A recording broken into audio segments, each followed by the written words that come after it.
ዛሬ ስለ ታላቋ ካናዳ ልናወራችሁ ወደድን። ውድ ቤተሰቦቻችን እንደምን ሰንብታችኋል? በካናዳ መኖርን ስታስቡ በተለይ ደግሞ ከሀገራችን ኢትዮጵያ ወደ ካናዳ ስታመሩ ስላለው እውነታ ቀደም ብለን ልንነግራችሁ ወደድን። ታዲያ ወደ ካናዳ ስታመሩ ካናዳ ውስጥ ብርዱ እስከ 40 ዲግሪ ሴንቲግሬድ ሊወርድ ይችላል። ይህ ማለት በረዶ ተቆልሎ ከቤት መውጣት የማይቻልበት ጊዜ አለ። የኢትዮጵያ ምርጡን አየር ለምዶ ወደዛ ሀገር ለማምራት የጤናና የስነ ልቦና ፈተና በእጅጉ አሳሳቢ ነው። ይህንን መጋፈጥ የማይችል ሰው ወደ ካናዳ ማምራት አይችልም። ይህን ተጋፍቶ ካናዳ ውስጥ ለኖረው ታዲያ ደስ የሚሉ ዜናዎችም አሉ። በካናዳ ምንም አይነት በሽታ ምንም አይነት ነገር ቢኖር ታዲያ ሙሉ ሕክምናችሁን መንግስት ይሸፍንላችኋል። በዚህም እየተነሳ አንዳንድ የውስጥ አዋቂዎች ከአሜሪካ ይልቅ ወደ ካናዳ መኖርን እጅግ አድርገው ይመርጡታል። ይህ ብቻ አይደለም። በካናዳ የሚኖሩ ተማሪዎች ከአንደኛ ክፍል እስከ 12ኛ ክፍል ሲማሩ ነፃ የትምህርት እድል አላቸው። ይህ ማለት እንደኛ ሀገር የመንግስት የግል እየተባለ ሳይሆን በተመሳሳይ ካሪኩለም እንዲሁም ደግሞ ተመሳሳይ ትምህርት ይሰጣል። ለሁሉም የሚዳላ ነገር የለም።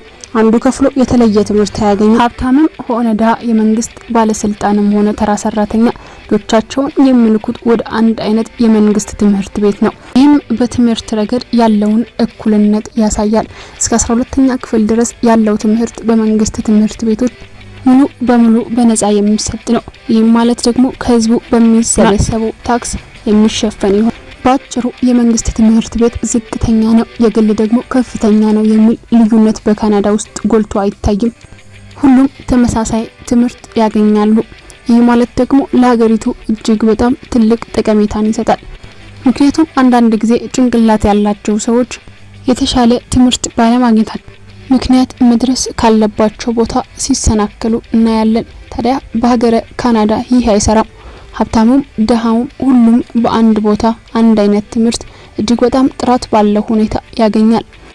ካናዳ ውስጥ ታዲያ ይህን ሁሉ በነፃ ያገኙ እንጂ የግብር አከፋፈሉ እጅግ በጣም ትልቅ ህግ ያለውና ማንም ማፍረስ የማይችለው ነው። በሀገረ ካናዳ የግብር ጉዳይ እጅግ በጣም አሳሳቢ ነው። ሁሉም ሰው ከሚያገኘው ገቢ ላይ እንደየገቢው ከ15% እስከ 33% ድረስ የመክፈል ግዴታ አለው። ነገር ግን በካናዳ ሁለት አይነት የግብር አከፋፈል አለ። የፌደራል ታክስ እና የፕሮቪንስ ታክስ የሚባል። የፌደራል ታክስ ለመላው ካናዳ መንግስት የሚከፈል ሲሆን ሁሉም እንደየገቢው ከ15% እስከ 33% ድረስ የሚከፍሉት ነው። ሁለተኛው አከፋፈል ደግሞ በምትኖሩበት ግዛት ይወሰናል። ለምሳሌ ኦንታሪዮ ወይንም ደግሞ አልበርታ ላይ ተመስርቶ የሚከፈል ተጨማሪ ታክስ ነው። ታዲያ እያንዳንዱ ግዛት የራሱ የሆነ የታክስ አከፋፈል ስርዓት አለው። ከዚህም በተጨማሪ ስለ ካናዳ የምናወጋችሁ አንድ ትልቅ ነገር አለን። ካናዳ እጅግ በጣም ትሁት ህዝቦች ያሉባት ደስ የምትል ሀገር ስትሆን ከዚህም በተጨማሪ መንግስታቱ እንኳን ለሀገሪቱ ህዝብ እጅግ በጣም ስለሚያስቡ በአመቱ መጨረሻ ላይ ግብር ሲሰራ ኦቨር የመጣ ወይንም ደግሞ አለግባብ ተከፍሏል ብሎ ያሰቡት ካለ ለግለሰቡ ብሩን ይመልሳሉ። ይህ ብቻ አይደለም። እንዲሁም ደግሞ ልጆች ላላቸው ቤተሰቦች ሌላ ተጨማሪ ብር እንዲሰጣቸው ወይንም ድጎማ ይደረግላቸዋል። በካናዳ ያለው ህግ እጅግ በጣም ደስ የሚል ነው።